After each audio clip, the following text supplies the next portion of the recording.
On apprend maintenant à passer d'une forme à l'autre. Donc, on a vu avec la fonction rationnelle qu'il y a essentiellement trois formes d'écriture. Un, la forme générale. Deux, la forme canonique. Et trois, la forme P sur Q. Ça peut être pratique, surtout si on a une inéquation à résoudre, puis on a un graphique à dessiner, d'être capable de passer d'une forme à l'autre.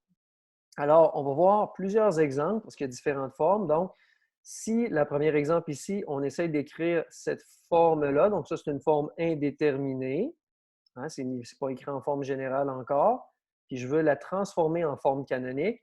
Alors, ce qu'on fait, c'est tout simple, on fait la même chose qu'on fait à peu près pour toutes les fonctions. On va aller faire une mise en évidence dans la fonction comme telle. La fonction, elle est ici, est au dénominateur, c'est pour ça qu'on appelle ça une fonction rationnelle. Alors, ce que je veux avoir, c'est que je ne veux pas avoir de 3 devant le x. Je veux avoir tout simplement x, parce que dans la fonction générale et canonique, c'est uniquement x qui est écrit tout seul. Donc, j'ai fait une mise en évidence. J'ai mis 3 en évidence ici. Et là, actuellement, cette forme-là, c'est une forme générale. Donc, si la question, c'est de mettre en forme générale, j'ai fini. Et à partir de ça, je suis capable de dessiner mon graphique. Je n'ai pas besoin de continuer. Là, malheureusement, la question ici, ce n'est pas d'être en forme générale, c'est de se mettre en forme, de se transformer en canonique. Donc, pour transformer une forme générale en canonique, je vais aller associer, simplifier en fait, associer le A avec le B, donc les deux paramètres, ou, si on veut, d'une autre façon, aller simplifier cette fraction-là. Comme ici, on a un 6 et on a une multiplication entre le 3 et la parenthèse qui est là, on peut simplifier. C'est comme si on avait 6 divisé par 3A. Donc, 6 sur 3A, ça donne 2 sur A. 6. Donc, on est capable de faire ça. Là, actuellement, donc, on a le droit de simplifier le 6 avec le 3. Donc, on va le faire. Donc, 6 divisé par 3 va tout simplement donner 2. Et là, ici, j'ai réussi à être en forme canonique parce que le B ici est devenu 1. Donc, bien fait important, le X ici, quand il est tout seul, est positif. Avec un B en avant, on est en forme générale. Quand le B devient 1, on est en forme canonique. Si on veut dessiner ça, ce n'est pas nécessaire, mais c'est bon de se pratiquer un petit peu parce que dans les inéquations, ça va être obligatoire. Alors, si je veux dessiner ça, première des choses qu'on fait, on place notre centre, parce qu'ici, il n'y a pas de sommet, c'est un centre. Donc, le centre est à 3, 2. On trace nos clôtures, qu'on appelle des asymptotes ici, et on regarde la valeur des paramètres. Ici, le A est positif, le B est positif, donc on a un graphique standard, donc qui va être positionné ici et positionné là. Donc, quand tout est positif, le A et le B, c'est comme ça qu'il est placé le graphique. Et les courbes viennent frôler les asymptotes ici, sans jamais y toucher. Un autre exemple maintenant, écrire l'équation suivante sous la forme canonique encore une fois. Donc, un deuxième exemple, on va aller un petit peu plus rapidement. Donc, encore une fois, on met le moins 3 en évidence. On associe le 18 avec le moins 3. 18 divisé par moins 3 va donner moins 6. Et voilà, je suis en forme canonique où est-ce que le B vaut 1. Ici, je suis en forme générale et je peux dessiner le graphique. Si on veut continuer, maintenant, ce que j'ai ici, c'est écrire l'équation f de x égale ce que vous avez là sous la forme canonique. Ce qu'on a là, c'est un x qui est au numérateur, donc 4x plus 2, il y a un x au numérateur et il y a un x au dénominateur. Donc, quand il y a un x aux deux endroits, à ce moment-là, ça veut dire qu'on est en forme P sur Q. Ça, c'est un peu embêtant parce qu'on ne peut pas tomber à la forme canonique tout de suite. Il faut la transformer en forme générale. Et dans la forme générale, on l'a vu ici, il y a un seul x. Alors qu'en forme P sur Q, il y a 2x. Donc, il va falloir trouver une façon d'éliminer un x sans changer la valeur de ce qu'il y a là. La façon de faire, c'est carrément de faire la division comme on a appris en secondaire 4. Donc, on va diviser 4x plus 2. On va prendre 4x plus 2, on va le diviser par 2x moins 2. C'est ça que ça fait. Donc, la division ici, on vient transformer ça en petit L comme ça.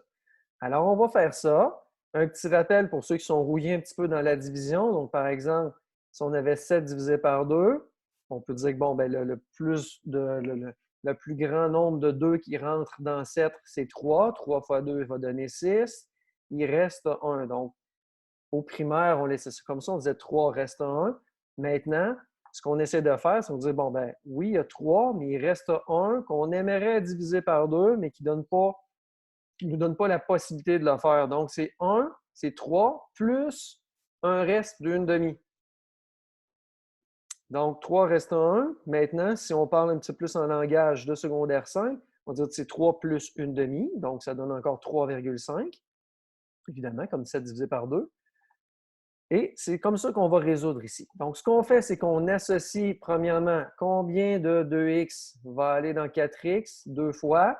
Alors, si ça rentre 2 fois, on multiplie le 2 avec le 2x qui va donner 4x. Le 2 avec le moins 2 va donner moins 4. On soustrait ça. Donc, moins 4x, 0. C'est parfait. C'est ça que je veux. Je veux éliminer un x.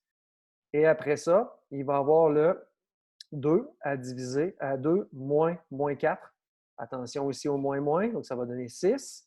Donc, on a 2. Puis là, bien ici, 6. On n'est pas capable de diviser ça par 2x moins 2. Donc, il va donner 2 plus un reste qu'on essaye, le reste ici, qu'on veut diviser par 2x moins 2. Là, on est dans une forme qui s'approche de la forme générale. Donc, dans la forme générale, le paramètre plus quelque chose est à la fin, pas au début. Donc là, juste par prudence, si je me déplace un petit peu, on va juste l'inverser. Donc, on a une fonction qui était celle-là au départ. OK, hein? C'était celle-là qui était là en haut. Oups, ne bougez pas, je vais juste arranger ça un petit peu. Donc, on a cette fonction-là, comme ça ici. Et puis, elle est devenue cette fonction-là. Donc, c'est la même chose. C'est deux fonctions identiques. Alors là, par contre, on est proche de l'exemple de tout à l'heure. Là, tout ce qui reste à faire maintenant ici, ça va être de travailler ça. Donc, on a un seul x, parfait, on a réussi. Maintenant, ce qu'on va aller faire, c'est qu'on va aller mettre en évidence le 2. Maintenant, on est en forme générale. Et puis, on va venir marier le A avec le B, 6 divisé par 2, qui va donner 3. Et là, maintenant, on est en forme canonique et on a réussi. Un quatrième exemple maintenant. Même chose. Donc, si on est encore en forme P sur Q, on fait la division. Maintenant, on focus sur le 2x. Combien de fois il peut aller dans 8? Donc, il va y aller 4 fois. Donc, 4 fois 2x, 8x. 4 fois 1, 4. On soustrait ça. 8x moins 8x. On va enlever ça. Là. 8x moins 8x, 0. Moins 5, moins 4. Moins 9. Donc, il reste 4 entiers et il reste moins 9. Donc, c'est 4 plus moins 9 qu'on tente de diviser par 2x plus 1, mais qu'on ne peut pas faire. On inverse ça pour s'approcher d'une forme connue. On met le 2 tout de suite en évidence. Donc, ici, on a fait les deux étapes. On a mis le 2 en évidence parce qu'on ne veut pas avoir rien devant le x. On met le 2 en évidence. Maintenant, je suis en forme générale. Et si je marie, si je voulais marier le moins 9 avec le 2, là, je serais en forme canonique. Par contre, la question maintenant ici, ce n'était pas d'aller sur la forme canonique, c'est de rester sur la forme générale. Alors, rendu ici, on est en forme générale. Le B devant, parfait, c'est vos deux, je suis en forme générale. J'arrête mon problème là.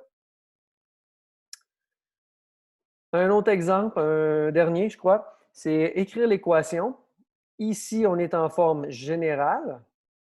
Et là, je vais être en forme P sur Q. La particularité, comment on fait pour savoir quoi faire? Bien, on va regarder ça ensemble. Alors, je suis en forme générale. La particularité de la forme P sur Q, c'est qu'il y a une seule fraction. P sur Q, il n'y a pas de plus ou de moins quelque chose. Donc, il n'y a pas de moins 4 ou de plus 4. Donc, en forme P sur Q, j'ai un seul terme, une fraction. Ici, j'ai deux termes parce que j'ai cette fraction-là et j'ai le 4 ici qui est séparé avec un moins. Donc, s'il y a un signe de négatif, un signe de soustraction, pardon, entre ces deux termes-là, c'est parce que j'ai deux termes. Donc, si j'ai deux termes et je vais assembler ça en un seul, on revient à des apprentissages qu'on a fait au primaire, c'est-à-dire que comment on fait pour mettre deux fractions ensemble? ben, ce qu'on a souvent fait de l'avant, c'est il faut, pour marier deux fractions ensemble, il faut qu'ils aient le même dénominateur. En secondaire 4, avec les manipulations algébriques, on a vu ça. Alors, ce qu'on va faire, c'est qu'actuellement, ici, le 4, le dénominateur, c'est 1. Je ne suis pas capable d'assembler cette fraction-là avec celle-là, si on veut l'appeler une fraction, parce que c'est 4 sur 1. Il faudrait qu'elle soit sur le même dénominateur. Donc, ce qu'il faut que je fasse, il faut que j'aille ajouter ici ce qui manque, qui est déjà de l'autre côté. Donc, il faut mettre les termes sur le même dénominateur. Alors, c'est ça qu'on va faire. Le 1 au dénominateur, on va multiplier par 3x plus 3, donc il va rester 3x plus 3. Et en haut, on va rajouter des 3x plus 3. Donc, on multiplie des 3x plus 3. On ajoute des 3x plus 3 au numérateur et au dénominateur. Et là, je vais avoir le même dénominateur ici et là. Je vais avoir réussi à mettre les deux fractions sur le même dénominateur. C'est ça qu'on veut. Le dénominateur ici, c'était 1. Maintenant, c'est rendu 3x plus 3. Tout ce qu'il nous reste à faire, c'est de faire attention, simplifier. On va aller distribuer ça dans la parenthèse. Simplifier en plaçant les deux fractions ensemble, en faisant bien attention au signe de soustraction. Donc, on y va. On a distribué le 4 dans la parenthèse. Ça a donné 12x plus 12. Là, je vais aller placer ça sur une grosse fraction qui va être une grosse fraction sur 3x plus 3.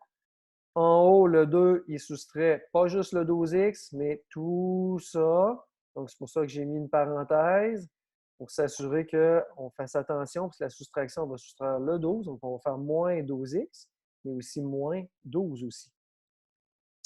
Ensuite de ça, ben, on simplifie le 2 et le moins 12 ensemble. Et j'ai terminé. Je ne peux pas simplifier plus que ça. J'ai moins 2x moins 10 au numérateur, 3x moins 3 au dénominateur, et je suis maintenant en forme P sur Q. Alors c'est comme ça qu'on passe d'une forme à l'autre dans la fonction rationnelle.